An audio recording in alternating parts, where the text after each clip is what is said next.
Welcome to Fortune Prime Global, a rapidly growing and award-winning broker. FPG has been operating for over 10 years with multi-regulation. Connects its clients with first-tier trading liquidity providers, thus offering extremely low spreads.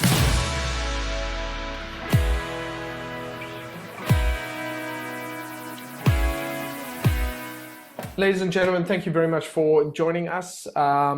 Today's topic is risk management for day traders. My name is Adam Harris. I'm a chief market analyst and basically I trade for a living. I'm both a day trader and a swing trader, but I really want to talk today about risk management for day traders. And I think it's a topic that is thrown around quite a bit. And so let me give you some brief background behind who I am while I give you an opportunity to digest this disclaimer. First of all, we have about 35 minutes to kind of go through. So it's going to be a relatively short session, which is good in the sense that I'm not going to be occupying taking up too much of your time. We're doing a series of these, so they're going to be an ongoing thing. But also, obviously, there is necessarily no right amount of time. The longer the webinar goes, the later it is, the more tired everyone is. Even if the content is good, it tends to I burn through it. So I'm based in Herne Bay in the UK, basically almost the southeastern tip of England, just across from France, near the cliffs of Dover. And I day trade in the mornings. I then usually trade the US Open. I'll also look at the daily charts at the end of the day to see if there's anything there. I also manage my own stock portfolio. While I've been doing that, I still need to share screens. So have I got permission to do that? Yeah, sure. Let me double check. Yes, no. Go ahead, please. Here we go. So I still, what was I going to say? So where was I going with this? So I was just talking about where I live and what I do. Oh, so managing my own stock portfolio and also portfolios of a few family members and a few high net worth clients. And the funny thing is that actually managing a stock portfolio to me is much simpler. It's much easier to just buy and hold something that's probably going to go up than it is to day trade. Day trade, the markets are prone to changing directions all the time. And this can result in lots of winning trades, lots of losing trades all over the place, and a lot more volatility and very much mixed results. And when the results are very much mixed, we tend to get very frustrated, and we're not sure if we're actually progressing. And so day trading is the most intense on a spectrum, with on the far right hand side being managing a stocks portfolio where you only have to get in and out of the market every few months potentially, to end of day trading or swing trading where you might only be getting in and out of the markets a couple of times a week, to day trading where you're going to be in and out of the markets several times a day. So on that side of the spectrum, it is the most intense activity. And because it's much more intense, it's amplified. The feelings and the psychology behind it are much more amplified. Very quickly, let me actually show you what a real account looks like. This is just one, for example. This will give you a good sense here of this performance. I'm just going to jump into the monthly return table and you can see the cumulative return. So here you can see it was a very good January. So far, February, about 10.9, not so bad. I was hoping it would be higher, but it looks like it's just going to be like this because we're almost at the end of February. And you can see overall equity curve there doing really well. And so this is compounding in effect. You can see that compounding taking place, and beautiful from that perspective. And the average monthly return is roughly around 3.3%. And it's interesting, once you if you have a large enough account and you're making you're doing above that, you really are doing incredibly well. So it doesn't take much to get there. So let's talk a little bit about risk management. Let's kick off and let's get going in terms of core elements. So the first thing is, let's talk about time frames for trading. And what I'm going to do here is just bring this up so I can write this down. I'm going to make some notes. So day trading time frames, all right? Day trading time frames are, this is how they work. This is the rule. The 4 hour for direction and entries on 15 minutes, 5 minutes, and 1 minute. So can you take a day trading, could you take a day trading position on the 4 hour and the 1 hour? Yes, you could. But most day traders who are looking to get in and out of their trades within a few hours will be getting in on the 15-minute, the 5-minute, and the 1-minute. They'll be looking at the 4 hour for direction. So let's go and have a look at an actual chart to get a sense of that. So I'm looking for something with a very nice clear trend. Let's just run through the chart. So what I'm doing here to draw your attention to it is I am looking at the last few candles. So I'm doing a couple of things. First of all, I'm looking here at the last 5 or 6 candles in a row. And then I'm also looking at the general, most recent kind of the swing lows and the highs. Are we in a trend? You know, here we've just broken through this downtrend. That's a badly drawn line. We've broken through a downtrend, but we haven't yet formed a new trend. So I'm doing a couple of things in a very quick amount of time. Kiwi dollar, for example, let's load it up. This has gone from a downtrend. If we bring this up, this has gone from a series of lower highs here. It's actually produced a double bottom. It's broken above the high. It's attempting to shift into an uptrend. So this should have a buy opportunity statistically. So from experience, having seen this pattern thousands of times, and just generally what this type of behavior talks about in the textbook, in the textbooks, it talks about double bottoms are trend changes. So this is the very first pullback after a break above these highs, and therefore the next opportunity, buy opportunity, should present itself in this area. But it's not suitable just yet. So that is, unfortunately, that will be a good trading opportunity in a day or two, but not now. Dollar yen is trending up higher. That looks good. Dollar Swissy is in a consolidation. So it is in an uptrend, but has decided to consolidate. And so that is in a range. So there are no opportunities there for day trading. So what I'm doing here is when I look at the last 3 to 6 candles on the daily, I can tell if there are day trading opportunities on it. In other words, if we have 3 daily candles going up like that on the daily, and I go down to the lower time frame, I will see this type of behavior on the lower time frame. If the candles instead look like this, and I go down, if they look like that on the daily, and I go down to the lower time frame, they're going to look like this. It's going to look like a mess. So if I look at these, they're not going anywhere. So that is much more like this. So let's go and have a look at it on the lower time frame so that I can explain that to you. So let's highlight these ones. You can just see what we're going to have a look at. We go down to the 4 hour. You can see it's a bit choppy. Go down to the 1 hour. It's a mess. Okay, it's a mess. So you can just by looking at the daily, you can determine if there's any opportunities on the lower time frames. So let's just run through a few of these. Okay, so here, this is beautiful. So there's your daily chart. It's climbing up, beautiful. So if I go down to the 4 hourly, immediately there's a trend. Immediately there's a really nice trend. The next question then really becomes entries. So I wanted to show you this because I was talking about entries on those lower time frames. So what I want to do now is go down to the 4 hour, look for something that has a good direction, and look to see if there's an opportunity somewhere to get in on that. So there's nothing here just yet. Give me a second. Okay, this could be something potentially. So what's actually happening here, ladies and gentlemen, is that this has been trending up, It's actually now starting to double top. It's starting to get ready to break down. This is a head and shoulders pattern that is formed here. Very simple stuff, very powerful. Basically, you've got the left shoulder, the head, and the right shoulder forming. And there's a very strong likelihood, specifically 83.04, something like that, % chance of this breaking down. Okay, so this is a potential something that looks really good. So this is the 4 hour, and I am looking for this to possibly break down and go into a bit of a downtrend. And if it does break through that, there's a very strong possibility it's going to move about the same distance from there to there. It will move about that same distance. So we'll even have some possibility it'll come down a little bit further down towards these levels over here. That's pretty cool. Maybe a little bit higher. Maybe I've gone too far. Something like that. That'll give us a really good start. So the 4 hour has given me a sense of direction. It has also highlighted a very serious level that I need to pay attention to. because I can't really get in until we successfully close below this.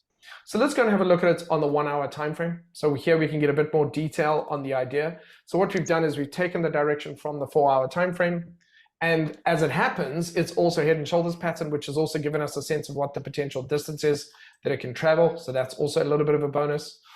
But what we are waiting for, unfortunately, is a breakthrough of this level, and then we would be looking for entries on the lower time frame. So let's go down to that 15-minute time frame, for example. And in this particular case, I'm waiting for price to break through. So what would I be looking for? Well, if we had unlimited time and we could just sit here and watch, I would be waiting for price to break through, probably start to come back up, probably test this, and look for a entry to the downside. And this is where the next part of the key things that we need to talk about today come from. This is what we need to do. We need to talk about reward to risk. So traditionally, trading with the trend and targeting what's known as 3R is one of the best, most basic, most simple bread-winning or bread and butter money-making approaches to trading in the markets. Meaning that I would risk, for example, risk 1R, okay, to make 3R. Whether that risk is 1% or 2% per trade, my target is going to be 3 times that. Does that make sense, guys and girls, gentlemen and ladies? And so in this case, I would be looking for basically a break and a retest. The price would break below the surface, come back to retest it. I would potentially get a nice rejection candle there. I could sell on the break of the low of that candle, stop loss above the high, and that represents my 1R. That becomes my risk. My target would be 3 times that, 3R. Okay, I left out the 3 there. So that's what I would be looking to do. Now, very, very important, when we're doing day trading, we're looking for single moves. We're looking just take a trade, a 3R or 2R trade, close out the trade, and then look for the next trading opportunity. And this is an area where newer traders often get caught up. They think that, let me explain, this is where that type of problem could occur. Because I've said to you that there's a very strong possibility the market is going to come all the way down here, most people would ignore, if there was a beautiful 3R trade here, they would try to extend that by not taking any profits or not doing anything in the hopes that they would get 10R out of this trade. Now, a professional or more seasoned or more experienced trader would still potentially do the same thing, but they would not assume that the market is going to head down there. They would absolutely potentially take partial or all of their profits from the first 3R move. If there was then a pullback and a second opportunity arose, they would re-enter. So if they took some of the profit off the first move and then got a second opportunity, they would get in again. But this is the point. One of the most important things about day trading is never assuming the market is going to be kind to you and that it's going to hand profits to you. The market is a tiger. That is, you're a lion tamer and it's a lion. It will bite you if you are not paying attention. It will bite you the second you relax and let your guard down. And that's just the universe. That's the way it works. So traders will always assume, be very quick to take their profits, potentially just close out the trade. They've hit their target. They've hit their target for the day and the moves have happened and they're done. And they just go home and they go to bed at night and they sleep and then they get up the next morning and repeat. That is just such an important concept to lock down. It is not the same as investing where we expect to ride a wave over time. We cannot in this case. We're looking for a market to pull back and do its move, capture our profits and get out and then reassess if there's a second opportunity. And the beauty of that is that if there is a second opportunity and you get back in, you're compounding. And that's why day traders can make obviously a lot more money. So it's really crucial. I want to drive home that point that if you find yourself trying to, oh, I could take profit, but I'm not going to, you're going to find the market a lot of the time will just come back, stop you out and then go down and you could have taken profits and you should have taken profits and you didn't. Very important. And imagine what that does to your psychology. So imagine what happens when you did everything right, except taking profits, and then you gave it all back. Imagine who you're going to be angry with. You're going to be angry with yourself, actually not just the markets, but yourself. And you're going to be like, Adam told me to take the profits and I didn't do it. He told me I'd be unhappy. And then what happens is you revenge trade. So what happens is by doing one silly thing, you then start a series of silly things. You start to escalate it. It's like a fight and you want to win the fight. So you start risking more and revenge trading and doing all kinds of crazy things. So first thing we do to avoid slipping into that sort of trader mindset problem is understand that opportunities can be short-lived. We take the profits, we bank it, we've made 3R on our trade, we're happy. That's what we're supposed to be making on our trade. We've done our job. Right, is there another opportunity? And so on. Okay, so I'm keeping an eye on the time and I want to make sure we cover this. So entries on the 15-minute, 5 minutes, and 1 minute in the direction of the 4-hour of the flow of market. Average stop loss. So the average stop loss, interestingly enough, means that on that chart, the average stop loss will often tend to be somewhere in the region of 7 to maybe 15 pips on the 5 minute, 15 minutes, or 1 minute. That's kind of what we're looking for in currencies. So for now, I'm going to be talking predominantly about currencies just for this example. Excuse me. And so actually, it's interesting because it means that you're really about pips. So when someone says to me, oh, we made 1,000 pips that month, that's not, strictly speaking, how day traders work. A day trader is looking for 2-1. And if his 1R is 7 pips or 9 pips, then his 3R is 3 times that. He could make 30% in a month and he only made 300 pips. So it isn't really about how many pips you bank. I know a lot of traders talk about that, but not for day trading on the lower time frames. At that point, it's about the 3R or the 2R. Okay, that's what you're looking for. So your average stop loss is going to be somewhere between, say, 6 pips if you've got a very tight spread. So day trading, you really do want tight spreads. Spreads have come such a long way from when I got started. So when I got started, the average spread for euro dollar was 1.7 to 2.5. Now it sits under a pip. Under a point or under a pip. It's so easy. It's like 0.6, 0.5. And pound, GBP US thing used to be 6 pips. That sits under 1 pip now. Pound QB was the worst. That was 12 pips. Now it sits at about 2-3 pips. So today the liquidity is better, the technology is better, the education is better, and the spreads are better. The fees are lower. It's actually just incredible how much better it has become for the average person to be engaging in the markets these days.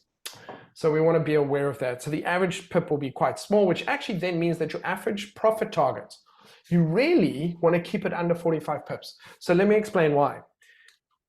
When we talk about the average true range of a particular currency, it depends which one it is. Pound QB, for example, the moves are very big. They can be 150 to 300 pips because of the way that the pound is related to the Kiwi. But euro dollar, they might be 70 pips, maybe 150 pips would be a really big day. So the thing is that, are we going to take that day trading during just a few hours of the day, which is a portion of that 150 pips? So actually, if we can get 45 pips, that's about the most we really, really want. It means we're being realistic. It means we're being practical. We understand that the smaller the move is to our target, the easier it is for us to make money on that trade. So if I can get a 10 pip entry and my 3R is 30 pips away, there's a very high probability that it is going to hit my take profit. If I've got in on the 15 minutes and for some reason my stop loss 25 pips away, and it means I have to get 75 to hit my target, I've introduced a new type of risk. Now there's a time-based and the probabilities have actually changed. It doesn't mean I'm definitely not going to win, but it means that I've introduced possibility that because my target is so far away that I might not get there today or tomorrow. There could be that, and the longer I have to wait for it to get to the target, the more there is that something else could come in and change. So really you want to try to get your stuff in at about 25 to 45 pips. And that's when you're looking at the 15-minute, 5 minutes. 1 minute is with experience. So as you get more and more experience, you can go from the 15-minute time frame down to the 5 minutes, and you'll see that the chart looks very similar, but you get a tighter stop loss. And then after you've taken a few hundred of those trades, you realize your brain has become so used to the speed at which the market is moving that you can go to the 1 minute and it's not fast. It's really not fast. You can sometimes wait 25 minutes, 25 bars on the 1 minute time frame to hit your target. 25 minutes to hit your target on a trade is okay. It's not super fast. It's not like you hit it in 2 minutes necessarily. So that's something to keep in mind, please. Then we talk about the best types of stop loss protection. So generally speaking, the best types of stop loss protections, the different types, for example, here would be this support resistance level. That clear support resistance level is a type of technical stop loss. Putting our stop loss behind swing highs in a downtrend. So if we're looking at that, and we can put our stop loss behind swing highs, swing lows, which are also technical market structure. So putting it behind market structure is a good thing as well. Occasionally we'll get a particular candle, a candle like this. We can put it above the candle and our entries below the candle or break below that, and that works well. So an individual candle, but this is also a market structure. There's a support resistance level there as well, and a swing high. So all of this, all three things there, support resistance, individual candle, and a swing high that we can put it behind. So those are multiple things. And the more things that are there, the more boxes that are ticked, the better it is. It doesn't make it bulletproof. Or let's put it this way, it doesn't make it cannon proof, but it can make it bulletproof. All right. So best types of stop losses involve, and you could also add things to that. If you like Fibonacci measurements, you could put it behind a 618, for example. But those are additional things. But definitely these three here, swing highs, swing lows, support resistance levels, and individual candles or a series of candles are the top three. Then you could add fib levels and pivot levels to that as well. Pivot levels can be incredibly powerful if there is also a pivot level there. And remember, look, if there's a pivot level at 11 pips and your stop loss was at 8 pips, then move it to 11 pips. But just also be prepared then that you've widened your stop loss, which means your take profit has also gone further away. And it's a numbers game. So what does that mean? When you go into the lower time frames, the market will do this. So on a higher time frame, this part's important. So on a higher time frame, the market looks very nice and smooth. When you go down to the lower time frame, it's like this. It's all over the place. And so this is an extra reason to take your profit when you've got it, because the market can go down for 5 minutes or for an hour, then up for an hour. And so you thought, okay, well, I thought it was just going to go down here. It comes up, stops you out, goes down for an hour, you get back in, comes back up for another hour, and you're only 4 hours into the day, and you've been stopped out twice when you could have taken profit twice. So this is also important. Understand that the market can swing back and forth multiple times throughout the day, and all we're looking to do is capture a single move. Maybe we can, capture 2 or 3 of those, but we should close out those trades and take profit. So it's an eat what you kill kind of thing. You must understand every trade you enter will have an exit point, and ideally it should be 3R as often as possible. If you do that, the numbers will play out. Even if you have a few losers, you can have 5 losing trades out of 10. You'll still be up 10% on the remaining 5 trades that hit 3 to 1. Just that's kind of how it works. And so you have to let the numbers play out. You have to understand that as long as you keep doing the right thing, the numbers will make you net profitable. If I have 6 or 7 trades open, I find that I might have 6 or 7 trades open at the same time, maybe from different time frames, because I set you our trade the morning session and the daily. I might have multiple trades open. And yes, there are a couple there where I have losses, but I usually find that each day I'm sort of net profitable. And that actually helps me stay mentally and emotionally stable. So let's just keep an eye on the time.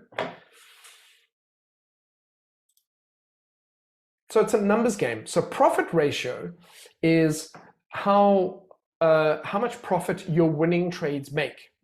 That means that if I'm trading a trend and I get a nice little entry here, there's a candlestick there with a wick, and I put my stop loss there, and that is my 1R,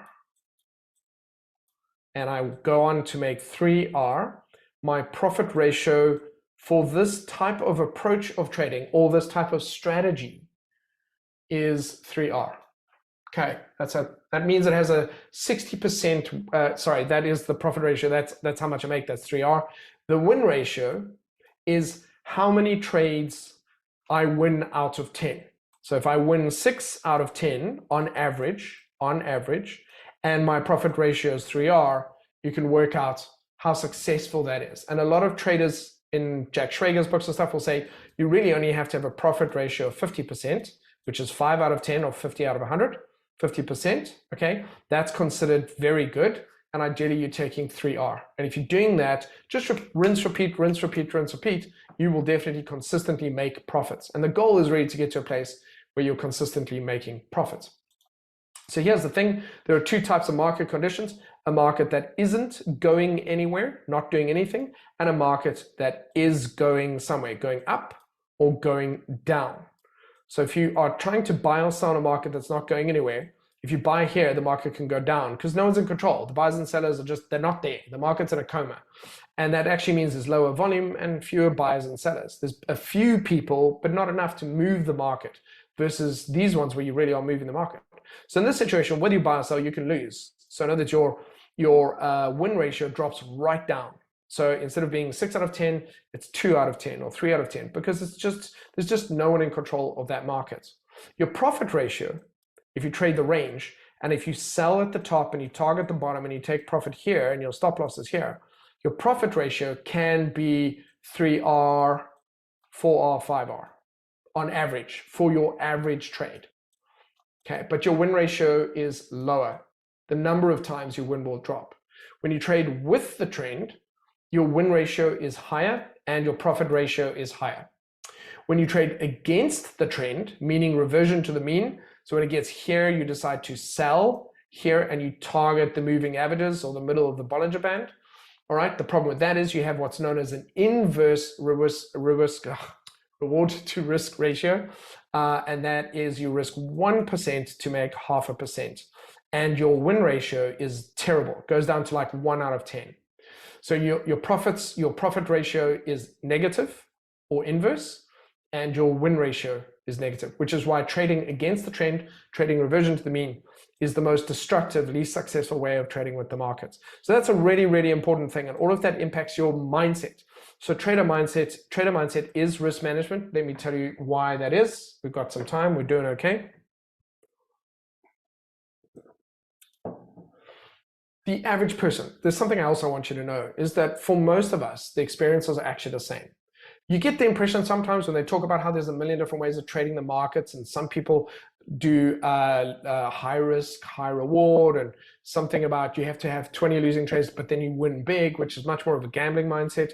There's all kinds of different things. In my experience, where I've dealt with thousands of traders, read thousands of books where they've dealt with thousands of traders, it seems to be that the experiences and the type of trading that most people want, that 99% of people want, is just basic, consistent results. Most of us would rather have 6 or 7 winning trades rather than 6 or 7 losing trades and then a big winner.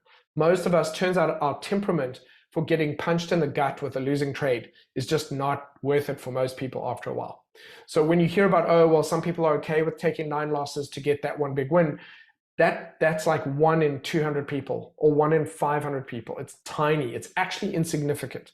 99% of the rest of us would rather just have 5, 6, 7 winning trades out of 10 on average, and making sure that in those cases our profit ratio is 2R, 3R, 4R. I'm trying to save you time. I'm just trying to say to you.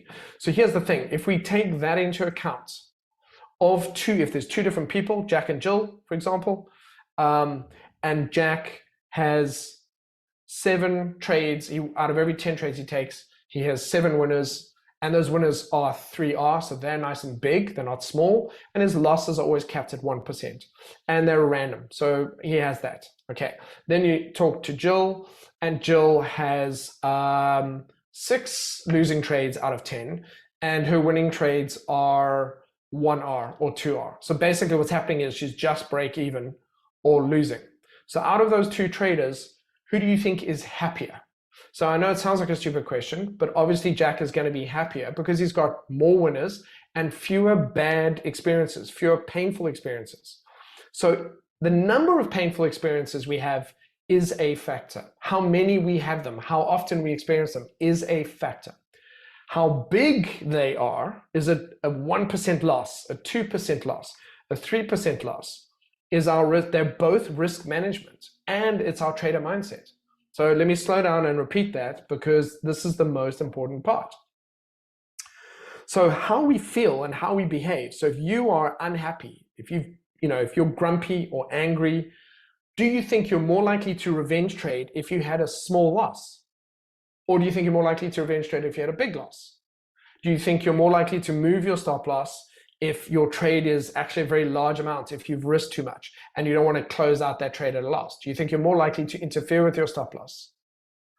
So what I'm trying to say here is that as soon as we dial up the risk per trade, we automatically change our behaviors. All of a sudden, we start doing things that we wouldn't do if the risk was just smaller per trade.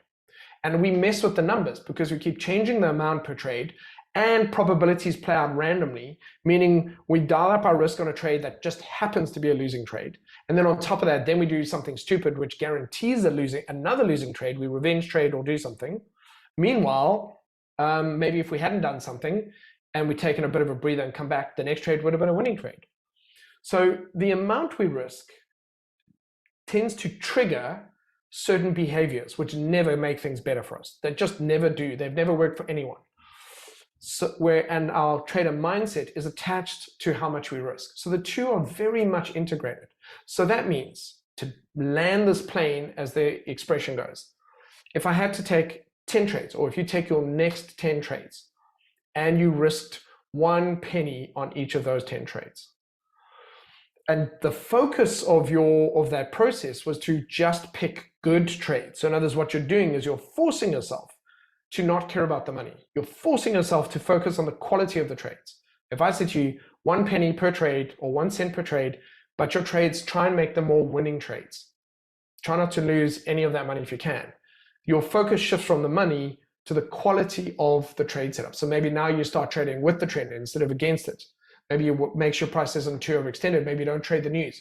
So in other words, in order to get up your number of wins, not the amount you win, but the number of wins, you want to trade with the trend. You want to not trade the news. You want to stop doing lots of stupid things or things that just statistically don't help us. Once you find those things, once you start getting the right recipe of things that have fewer losses and more wins, then you can start to dial up the money. But dialing up the money changes your mindset. So funny enough, the amount of money is almost directly tapped into your brain, into your emotions. And therefore, risk management is trader mindset. So one more thing to wrap it up is that I'm protecting my future self. So I don't want tomorrow Adam or the next day to have to get himself out of a 5% drawdown, because I'm going to be angry with myself. I'm not going to trust myself. And that's going to make tomorrow's Adam or the next day's Adam do other stuff. That's going to make it harder for him to make money.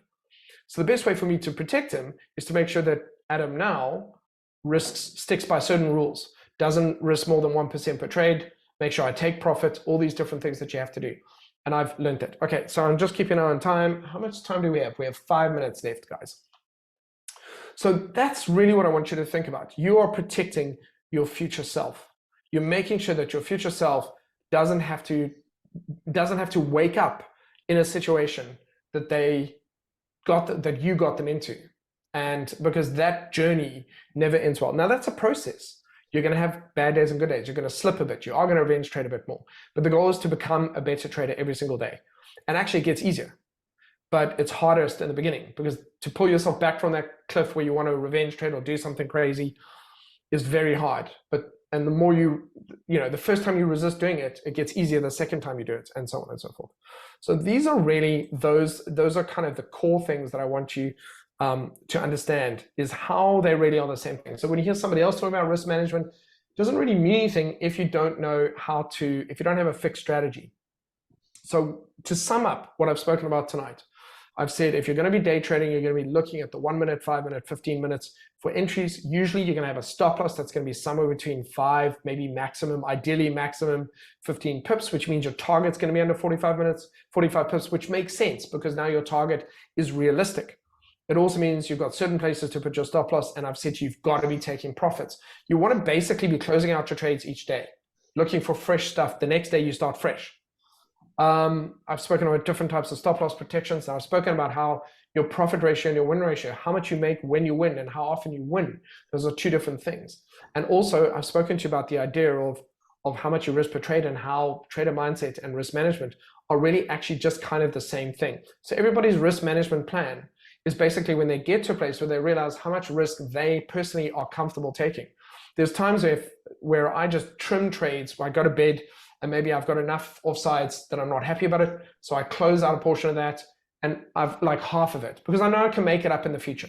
But I know that, and I know, but the point is that I usually wake up and I'm just, I go to sleep. I can sleep. I'm not stressed. I don't like the stress. After all this time, the stress just isn't worth it. And the irony is that I make more money now. So, and it's not a coincidence that I do those two things. So, 2 minutes just before we kind of wrap this up, guys. So this is that was really important. I feel like there was one thing that I wanted to kind of add to that. I risk 0.5% per trade, maybe even 0.25% per trade. And I think for new traders, this is what I call the 100 trade challenge. For your next 100 trades, you don't want to make it about the money. You want to risk 0.25% per trade for your next 100 trades, because you want to make it about, not about the money, but about the reward must be in finding a good trade setup. I want you to focus on having it be a winning trade, not a money-making trade, but a winning trade. And ironically, that's counterintuitive, but once you start to learn that it's not about the money and you focus on the quality of the trade setups, you get to the money, you get to a track record where your trades become winning trades sooner. When you focus on the money, you start changing your behaviors, and all of a sudden you start trading the news and doing all kinds of crazy things that aren't even strategies anymore. And then you change strategies because now your account, you've lost like $2,000 that you saved up. Now you want to make it back. So then you look at cryptos and you start doing all kinds of crazy things and you veer away from your journey. If you want to stay here, you want to focus, learn how to identify a strong trend, then learn out where can I get in on those trends. And we've spoken about this in previous webinars. I've spoken about entry points. These are available. They should be on my YouTube channel. But we've spoken about these in previous webinars. And in the next one, I can talk about that. I'll actually give you a strategy where you then find those entries. So that's just an approach that's just been my experience, but I would have gotten to consistency years faster if I had taken that approach of understanding, keeping things low. So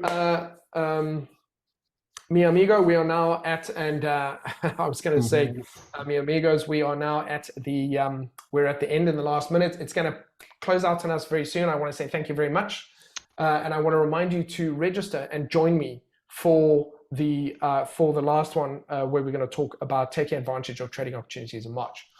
Hugo. Yeah, it was great, Adam. Thank you very much.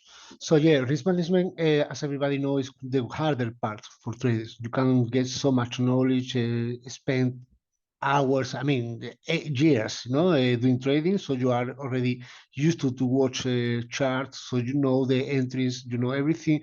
But to put your emotion under control is the harder part, because everybody is human.